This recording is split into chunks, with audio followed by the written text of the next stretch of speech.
Soalan 9. Adakah membaca Yasin pada malam Jumat itu bid'ah seperti yang diamalkan kebanyakan masyarakat di Malaysia? Baca Yasin malam Jumat itu bid'ah. Kenapa bid'ah? Karena tidak pernah dilakukan Nabi. Pernah Nabi baca Yasin malam Jumat? Pernah Nabi baca Yasin malam Jumat? Orang bila dikatakan begitu, awak dari mana? Dari Masjid Muaz bin Jabal. Ada apa? Baca Yasin. Baca Yasin malam Jumat itu bid'ah lah. Nabi kan tak pernah buat. Apa? Awak kata kami bid'ah? Dia pun marah, tapi dalam hati, iya juga ya. Jangan-jangan bid'ah. Pertama, marah. Yang kedua, iya juga. Yang ketiga, dia pula membid'ahkan orang esok hari. Itulah bahayanya bila orang tak tahu dalil. Sekarang saya tanya, baca Yasin malam Jumat itu bid'ah apa tidak? Bid'ah kan? Tapi tak pernah dibuat Nabi. Semua yang tak pernah dibuat Nabi, bid'ah. Pernah tak Nabi tunjukkan saya mana dalil Nabi baca Yasin malam Jumat? Pernah tak dibuat Nabi? Tak pernah. Kalau gitu bid'ah. Dah banyak yang ragu kan? Sunnah itu ada 3. Yang pertama, qaul, cakap. Yang kedua, fi'il, perbuatan. Yang ketiga, takrir. Nabi diam. Diamnya Nabi, setuju, itu juga sunnah. Nah, tentang masalah membaca Yasin, memang perbuatan dia tidak ada. Tak pernah dia mengkhususkan baca Yasin malam Jumat, tak ada. Tapi ucapan dia, nih saya bacakan. Man qara'a Yasin fi lailatin. Sesiapa yang membaca surah Yasin pada suatu malam, asbaha maghfuran lah. Waktu subuhnya dia sudah diampunkan Allah. Saya ulang sekali lagi. Man qara'a Yasin fi lailatin. Siapa yang baca surah Yasin pada suatu malam, asbaha maghfuran lah. Subuhnya dia sudah diampunkan Allah. Malam Jumat itu malam apa tidak? Malam. Nabi kan mengatakan siapa yang baca Yasin pada suatu malam. Malam apa? Nabi tak sebut malam apa. Malam Isnin, malam Selasa, malam Rabu, malam Kamis, malam Jumat. Mestinya tiap malam. Tapi kerana ia tidak sanggup tiap malam, dia baca malam Jumat. Kerana Sayyidul Ayyam. Dia pilih satu malam.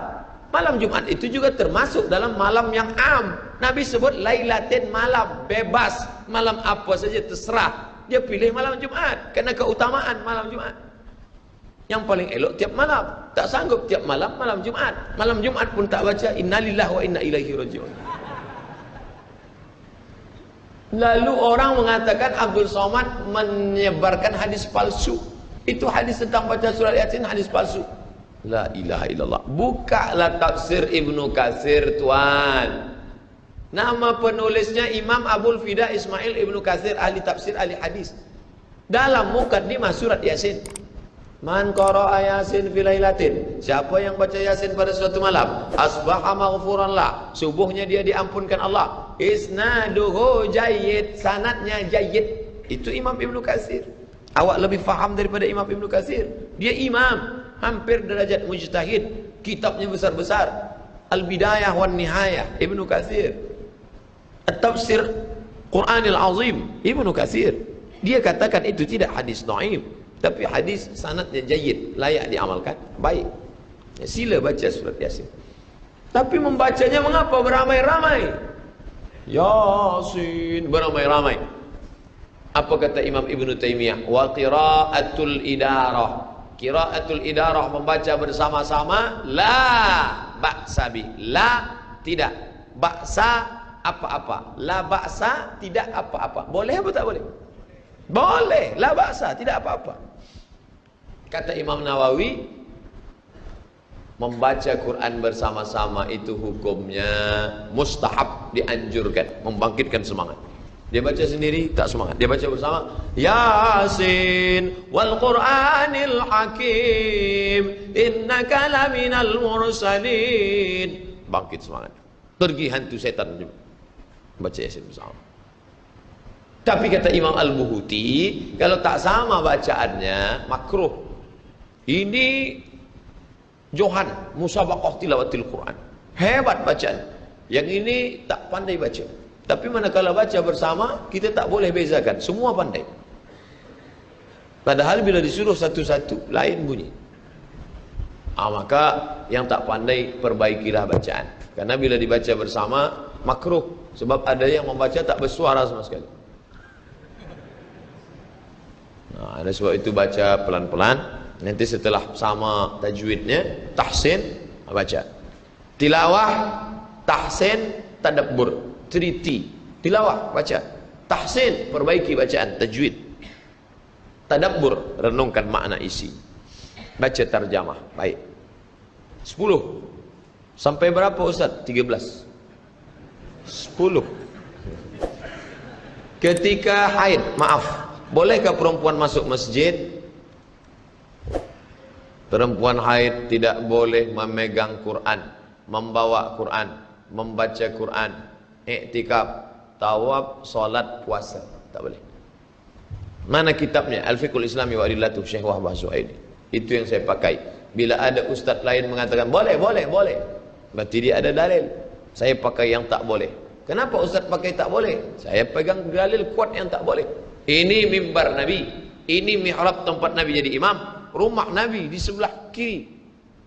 Nabi sedang iktikaf, Nabi datang ke pintu rumahnya. Rumah dia di samping, itulah makam Nabi sekarang.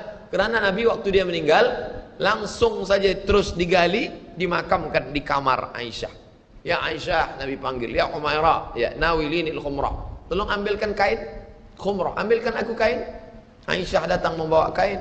Aisyah tidak masuk ke dalam, Nabi tidak keluar. Kenapa Nabi tidak keluar? Dia takut iktikafnya batal.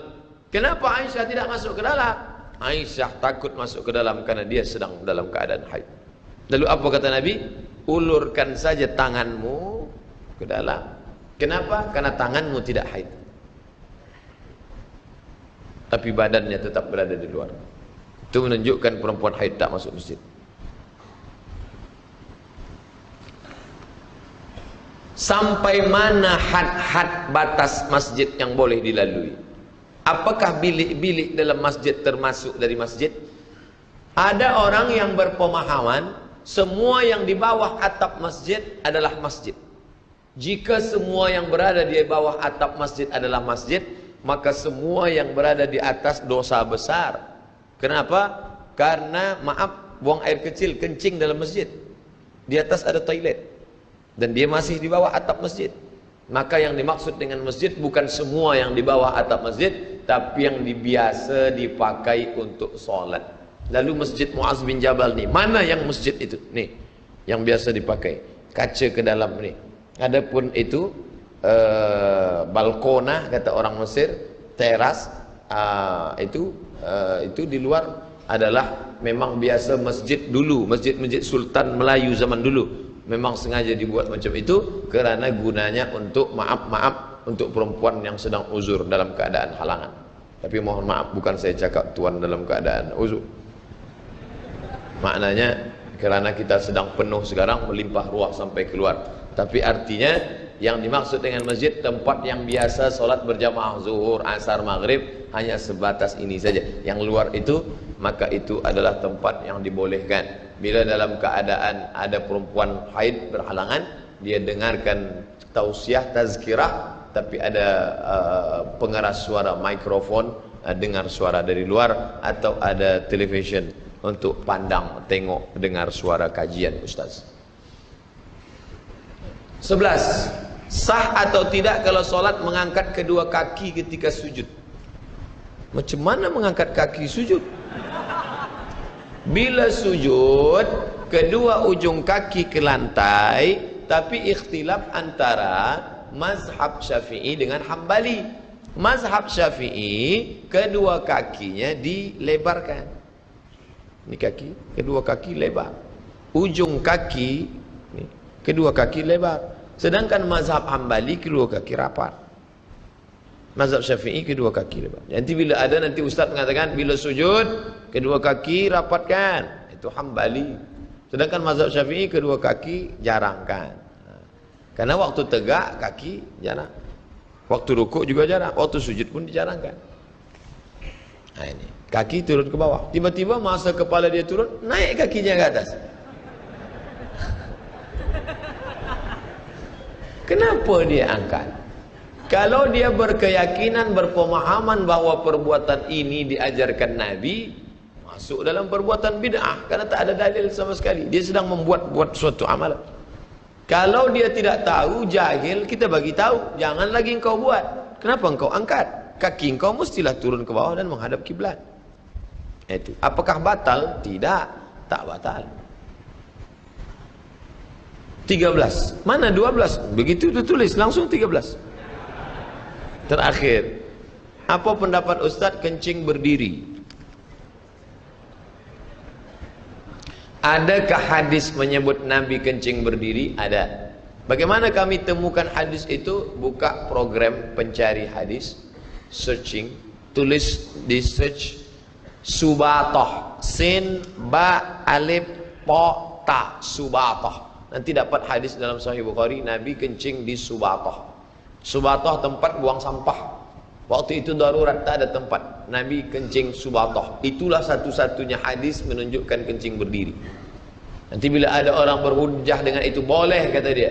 Tidak boleh. Kerana hadis itu dalam keadaan darurat.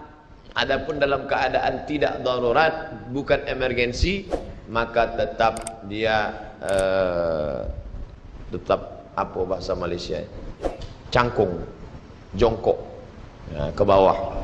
Kenapa? Karena air kalau dia tumpah dalam keadaan tegak, dia tak habis. Tapi kalau dalam keadaan cangkung ke bawah, maka habis. Kalau dia tak habis, maka menggumpal menjadi batu, menjadi penyakit, maka habiskan. Maka Nabi SAW habis. Lalu makna lain juga, bika tegak, air jatuh ke bawah, memercik, sehingga air percikannya naik ke kaki, naik ke kain, menimbulkan waswasah. Oleh sebab itu maka kita ikutkan sunnah Nabi SAW. Mazhab Maliki mengatakan tegak itu makruh, tak sampai pada haram. Itulah tajuk kaji kita malam ini. Mudah-mudahan ada manfaatnya. Lebih kurang dari mulai pukul 9, sekarang pukul 10.35, 40, lebih kurang 100 menit saya sampaikan tazkirah malam ini. Mudah-mudahan menjadi amal soleh buat kita semua insyaAllah. على هذه النية الفاتحة. أعوذ بالله من الشيطان الرجيم. بسم الله الرحمن الرحيم. الحمد لله رب العالمين الرحمن الرحيم مالك يوم الدين. إياك نعبد وإياك نستعين اهدنا الصراط المستقيم صراط الذين أنعمت عليهم غير المغضوب عليهم ولا الضالين آمين. اللهم إنا نسألك سلامة في الدين. Berikan kami keselamatan dalam agama, akidah kami ya Allah. Wa afiatan fil jasad, sehatkan badan kami. Wa ziyadatan fil ilmi, tambahkan ilmu kami. Wa barakatan fil rizqi, berkahi rezeki kami. Wa taubatan qabla al maut, berikan taubat sebelum mati. Wa rahmatan indal maut, berikan rahmat ketika mati. Wa maghfiratan ba'dal maut, berikan ampunan sesudah mati. Allahumma hawwin alaina fi sakaratil maut, ringankan kami ketika sakratul maut. Wan najata minan nar, selamatkan dari api neraka. Wal afwa indal hisab, maafkan kami ketika amal kami dihisab. Rabbana ighfir lana dzunubana, ampunkan dosa kami. Wali walidina, kedua orang tua kami. Wali masyaikhina, tuan-tuan guru kami. Wali asatizatina, ustaz-ustaz kami. Wali man ahsana ilaina, orang yang sudah pernah berbuat baik pada kami. Wali man hadarana, semua yang hadir di majlis ini keluar dalam keadaan bersih dari dosa-dosanya. Waliman ghaba anna, kawan-kawan sahabat yang tak dapat hadir karena uzur syar'i. Waliman sabaqana, yang sudah mendahului kami. La taj'al fi qulubina ghillan lil ladzina amanu, jangan jadikan ada hasad iri hati kepada saudara kami yang beriman. Allahumma jama'ana ma'a Habib Mustafa Muhammad sallallahu alaihi wasallam, satukan kami bersama Nabi Muhammad sallallahu alaihi wasallam. Rabbana atina fid dunya hasanah wa fil akhirati hasanah wa qina adzabannar. Sallallahu ala sayyidina wa maulana Muhammad wa ala alihi wa sahbihi wasallam.